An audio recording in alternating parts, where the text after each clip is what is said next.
అంటే ఒక అంటే టు బి ఆనెస్ట్ కొంచెం క్రాక్ అని మనం పెట్టాం కానీ దాని ఇది ప్రతి మనిషిలో ఒక భాస్కర్ గారు అంటే నేను చాలా నచ్చిన పాయింట్ ఏంటంటే ఈ సినిమాలో ప్రతి మనిషి లైఫ్లో ఏదో చేయాలనుకుంటాడు కదా, ప్రతి ఒక్కరికి ఒక గోల్ ఉంటుంది, ఏదో చేయాలనుకుంటారు అందరూ.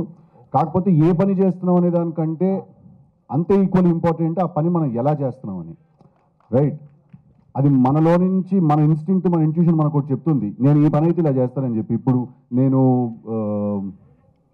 చాలామంది డైరెక్షన్ డిపార్ట్మెంట్లో వర్క్ చేయకుండానే, లేకపోతే ఎక్కడ డైరెక్షన్ ఫిల్మ్ మేకింగ్ నేర్చుకోకుండానే వచ్చి సినిమాలు తీస్తారు. మరి వాళ్ళు ఏ రూల్ ప్రకారం తీశారు సినిమా?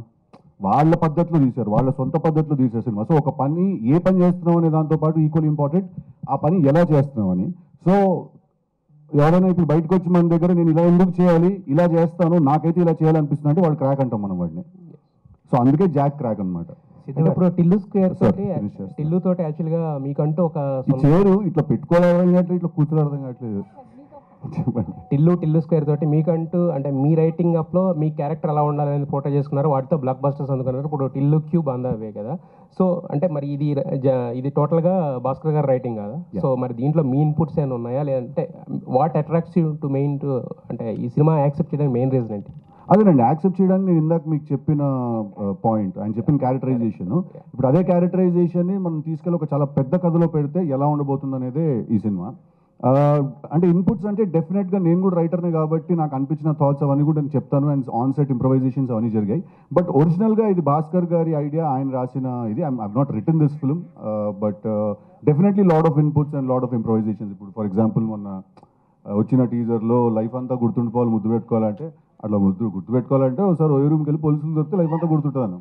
ఇలాంటి చిన్న చిన్న ఇంప్రవైజేషన్స్ నా స్టైల్లో కొంచెం ఎక్స్పెక్ట్ చేస్తారు కాబట్టి చేశాను. వైష్ణవి అంటే బేబీ తోటి మీరు ఆ క్యారెక్టర్లో నటించమంటే జీవించినంత పని చేశారు. దాంతో ఏంటంటే చాలామంది ఆ క్యారెక్టర్తో పాటు అంటే మీకు అలాంటి ఒక ఇమేజ్ కూడా అంటగట్టేశారు. సో మరి ఈ సినిమా మీకు ఆ ఇమేజ్ ఏదైతే ఉందో, ఆ బేబీతో వచ్చిన ఇమేజ్ ఏదైతే ఉందో దానికి ఒక చేంజ్ ఓవర్ కింద ఉంటుంది అనుకుంటున్నారా? మీకు ఎలాంటి ఈ సినిమా తర్వాత ఎలా ఉండబోతుంది అనుకుంటున్నారు? బేబీ తర్వాత ఏదైతే వచ్చిందో అది ఆల్మోస్ట్ బేబీ వరకేనండి. ఇది డెఫినెట్గా డిఫరెంట్ క్యారెక్టర్. దీని తర్వాత మేబీ ఇంకా కొత్త అప్రోచెస్ రావడం కానీ, కొత్త క్యారెక్టర్స్లో నేను చేయడం కానీ వస్తుంది. So బేబీనే Jack. సిద్ధు గారు, బొమ్మరిల్ భాస్కర్ గారి డైరెక్షన్లో ఆరెంజ్లో ఒక స్మాల్ మళ్ళీ ఆయన డైరెక్షన్లో లీడ్గా హీరోగా చేయడం అనిపించింది, అదొక కిక్క. గుడ్ అండి, మంచి ఫీలింగ్. సో ఆయన ఈ స్టోరీ నరేషన్ చేసినప్పుడు మీ ఫీలింగ్ ఏంటి? అదే ఇందాక చెప్పాను, ఆరెంజ్ మెమరీస్ ఏమైనా గుర్తొచ్చాయా? యా డెఫినెట్లీ మాట్లాడుకున్నాం చాలా. అప్పుడు మలేషియాలో అలా జరిగింది, ఆస్ట్రేలియాలో జరిగింది అని చెప్పి పాత జ్ఞాపకాలే కానీ తీపిగా అన్నట్టు అట్లా. ప్రసాద్ గారు, సార్ ఈ సినిమాలో సిద్ధుకి ప్రకాష్ రాజ్ గారికి ఉండబోతున్నారు ఇద్దరు మధ్య. చూసాం, ఇద్దరికి చాలా ఇంట్రెస్టింగ్ ఉంటుంది, సరదాగా ఎంజాయ్ చేస్తూ ఉంటుంది. టీజింగ్ బాగా నచ్చుతుంది. షూట్ ఎంతవరకు వచ్చింది సార్? ఇంకెంతవరకు షూట్ ఎంతవరకు అయింది సార్? ఎంత బ్యాలెన్స్ అయిపోయింది కదా, అయిపోయింది షూట్. రిలీజ్కి పోస్ట్ ప్రొడక్షన్ అవుతుంది, ఇంకా షూట్ ఉంటే డేట్ ఎక్కడ ఇస్తాం?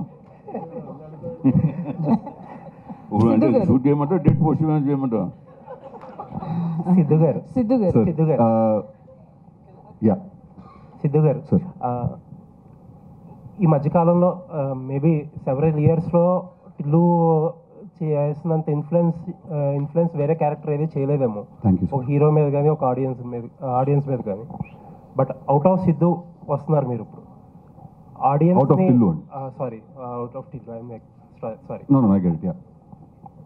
అవుట్ ఆఫ్ టిల్లు చేస్తున్నప్పుడు ఆడియన్స్కి ఏం చేయాలనే కన్ఫ్యూజన్ మీలోని, సిద్ధునే టిల్లుకి బయటకు వచ్చి ఎలా యాక్సెప్ట్ చేయాలనే కన్ఫ్యూజన్ ఆడియన్స్లోని ఏదైనా ఉన్నట్టు అనిపిస్తుందా? అదేం లేదండి, అంటే ఏ సినిమా అయినా క్యారెక్టరైజేషన్ బాగుండాలి, ఆ క్యారెక్టర్ బాగుండాలి, ఆ సినిమాలో కథ మనల్ని ఎంటర్టైన్ చేస్తే మనం చూసేస్తాం. అంటే అవి మనం మేధావులు సార్, ఆడియన్స్ మేధావులు కాదు. వాళ్ళు చాలా సింపుల్గా చూస్తారు సినిమాని. మనమే సెకండ్ హాఫ్లో ఇక్కడ చిన్న డ్రాప్ ఉంది, అక్కడ చిన్న ప్రాబ్లం వచ్చింది, ఫస్ట్ హాఫ్లో టేక్ ఆఫ్ ఇంకా మనం ఎక్కువ అనలైజ్ చేస్తాం అనిపిస్తుంది. బట్ ఆడియన్స్ యాక్చువల్లీ వాళ్ళు చాలా సింపుల్గా చూస్తారు సినిమాని. అంటే మనం 1 సార్లు చూసుకుంటాం కదా మన సినిమా, వాళ్ళు ఒకేసారి చూస్తారు. సో ఐ ఫీల్ దట్ వాళ్ళంత లెక్కలు ఏరేమో అని నేను ఫీల్ అవుతాను సార్. వాళ్ళు ఎంటర్టైన్ చేస్తే చాలు మమ్మల్ని అనేది ఈజ్ దేర్ ప్రైమరీ ఫోకస్. అంటే యూజువల్లీ ఎవరైనా హీరోని తలుచుకున్నప్పుడు మైండ్లో ఆ హీరో విజువల్ కనిపిస్తుంది. అవును, మీ విజువల్ ఏమో టిల్లు కనిపిస్తాడు. అవును సార్, అంటే అది ప్రతి హీరోకి ఒక సినిమా ఉండిపోతుంది కదండి అలాగా. దట్ ఆ హీరో పేరు చెప్పిన వెంటనే అది గుర్తొస్తుంది. అలా ప్రతి హీరోకి ఒక సినిమా ఉంటుంది, but that doesn't mean that ఆ హీరోని వేరే క్యారెక్టర్స్లో యాక్సెప్ట్ చేయరు, లేకపోతే వేరే క్యారెక్టర్ చేసినప్పుడు చూడరేమో అని చెప్పి. I don't think that is a problem అండి. As long as the film is good, I don't think nobody really gives a shit. All the best. Thank you sir. Thank you. Siddhu గారు. Ma'am చెప్పండి. Actually Krishna and his Leela కావచ్చు, టిల్లు కావచ్చు, ఇప్పుడు ఈ movie కావచ్చు, భయపడ్డా ఏ movie కృష్ణాజీలా చూసినా- అంటే మొన్న రిలీజ్ చేశారు, ఎవరు రాలేదని అడుగుతారేమో నన్ను. ఏ మూవీ చూసినా కూడా అమ్మాయిల వెనకాలే పడతారా? అబ్బాయిలు వెంట వాడమంటారా అంటున్నాను. అది కూడా చేయొచ్చు, అదొక సినిమా అవుతుంది. కాదండి, ఇప్పుడు లవ్ అనేది మన లైఫ్లో చాలా పెద్ద పార్ట్, మన సినిమాల్లో చాలా పెద్ద పార్ట్. సో ఆబ్వియస్లీ మన సినిమాలో లవ్ స్టోరీ ఉంటుంది, ప్రతి సినిమాలో హీరోయిన్ ఉంటుంది, లవ్ స్టోరీ ఉంటుంది, కాబట్టి ఆబ్వియస్లీ ఉంటుంది కదండి, లవ్ స్టోరీ ఒక పార్ట్ ఉంటుంది కదా. అని నాకు అర్థం కాదు, ఇప్పుడు పడకూడదా? అంటే ఇంకా అదే స్టోరీ లవ్ అదే అది మీరు సినిమా చూడాలి కదా. ఇప్పుడు టిల్లు స్క్వేర్ చూసారండి, అదే నా స్టోరీ చెప్పండి, అది కూడా ఒక పార్ట్. సో లవ్ అనేది మన లైఫ్లో మేజర్ పార్ట్ కాబట్టి సినిమాలో కూడా మేజర్ పార్ట్. సో ఉంటుంది కదా లవ్ స్టోరీ. సో హీరోకి ముందు ఎప్పుడన్నా ఇలాంటి కిస్ జోన్ కోసం ఎప్పుడన్నా ఎక్కడన్నా తిరిగి ఏమోనండి, నేను ఆనెస్ట్గా చెప్తున్నాను, నాకైతే ఈ పాట మరి కిస్సు పార్ట్ గురించి ఇంత ఎత్తుకోవడం అనే కాన్సెప్ట్ నాకైతే అర్థం కాలేదు. ఎందుకంటే మీరు టిల్లు 1 చూసినా 2 చూసినా పార్టీలో అమ్మాయి కనిపిస్తే టిల్లు కార్లోకి తీసుకెళ్ళిపోయి క్లోజ్ చేసేది. వాడు ఇంతసేపు వెతికాడైతే నేనైతే అనుకోవట్లేదు నేను. అది జాక్ వెతుకుతున్నాడు టిల్లు, వీడికి కొంచెం మంచోడులేండి వీడు, వాడంత దుర్మార్గుడు కాదు వీడు. అయితే మళ్ళీ మోసపోతారా ఈ సినిమాలో కూడా? చేస్తున్నావా? లేదండి, నువ్వెందుకో మా టీం వాళ్ళు డబ్బులు ఇచ్చి పెట్టిన వాళ్ళ ఉన్నావు.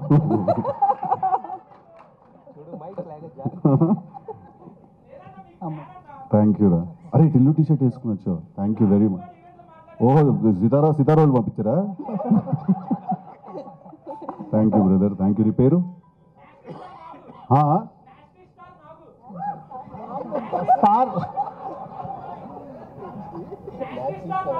నాస్టీ స్టార్ నాగు, చాలా బాగుంది. Thank you, love you too brother, love you sir. Siddhu గారు. వైష్ణవి గారు.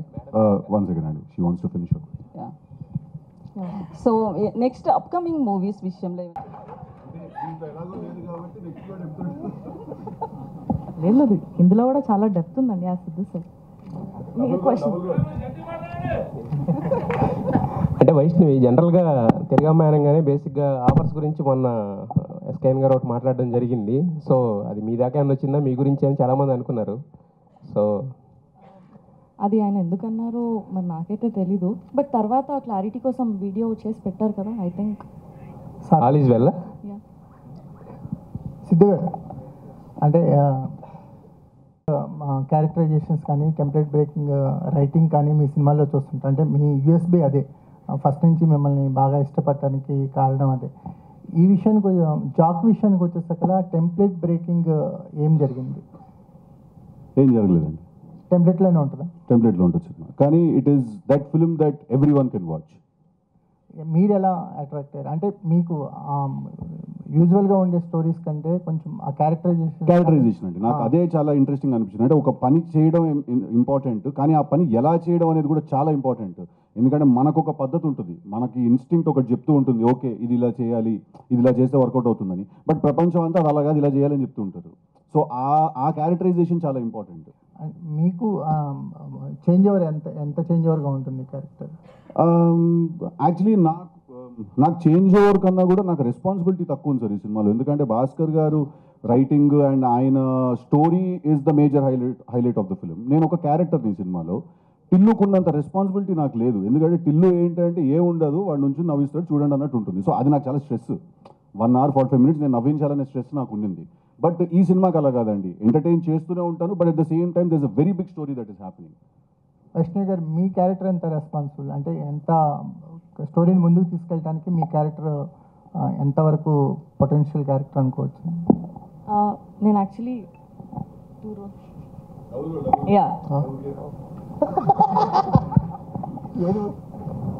డబుల్ రోల్ ప్లే చేస్తున్నాను.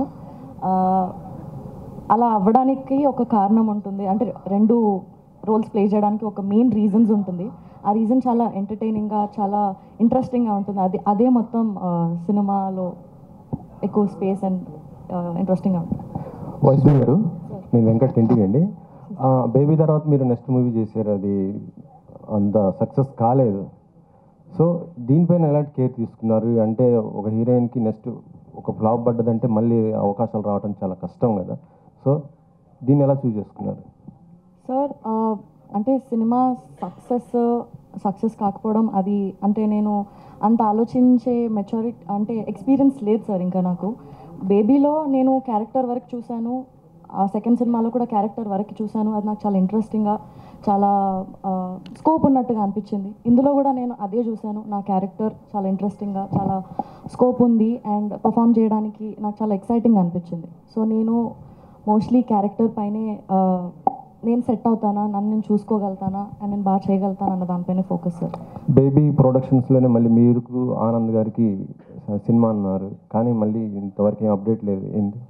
అది అన్ఫార్చునేట్లీ అది ముందుకు వెళ్ళలేదు సార్. బట్ మేబీ ఫ్యూచర్లో ఇంకా ఏదైనా వస్తే I'm looking forward to do.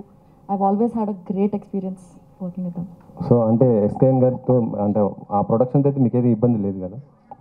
ఉందని ఎవరు చెప్పారండి? అంటే మొన్న దాంట్లో కొద్దిగా సోషల్ మీడియాలో అయితే ఇదే వైష్ణవి గారిని ఇలా అన్నారు అనేసి కొంత ఇదైతే అయింది. అదే చెప్తున్నాను, ఎవరిని అన్నారో మరి నాకు తెలీదు. బట్ ఏదైతే బయటికి వచ్చిందో న్యూస్, దానికి ఆన్సర్ చేయడానికి ఒక వీడియో చేసి పెట్టారు. ఐ థింక్ దాంతో ఆన్సర్ వచ్చేసింది అనుకో.